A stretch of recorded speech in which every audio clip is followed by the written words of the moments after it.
এই ব্যাপারটা করছে আমার তো ভয় লাগে, কখন এই দোকানটাই উঠায় দেয়। আচ্ছা এই ব্যাপার। আপু এই নেন, এখানে 100 টাকা আছে। দাঁড়ান ভাইয়া, আপনাকে আমি 70 টাকা দিচ্ছি। আপু লাগবে না, 100 টাকা আমি আপনাকে খুশি হয়ে দিলাম। আর একটা কথা আপনাকে বলি আপু, আমি আপনাকে যা যা বলি আপনি একটু সেরকম ভাবে কাজটা করবেন, শুনেন তাহলে।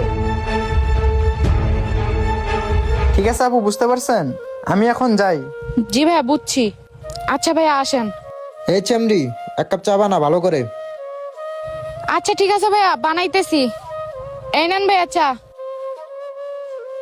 জানি না ভাইয়া আসবে কিনা, ভাইয়া তো আমাকে শিখাই দিয়ে গেল, ভাইয়ার কথা মতন কাজ করলাম। ভাইয়া কই এখনো দেখি আসতেছে না। আদৌ কি ভাইয়া আসবে? এই নে তোর কাপ।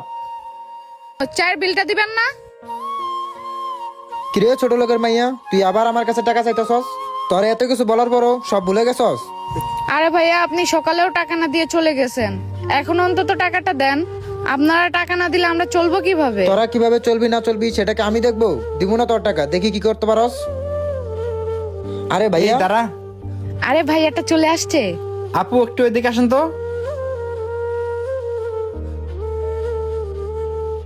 কিরে তুই এখানে কি করস? আরে ভাইয়া তুমি এই সময় এইখানে? তুই আমার কথা বাদ দে, তুই এইখানে এই সময় এইখানে কি করতেছিস? আসলে ভাইয়া আমি এইখানে একটু চুপ কর তুই। তুই আমাদের বাবার নাম ভাঙ্গিয়ে মানুষের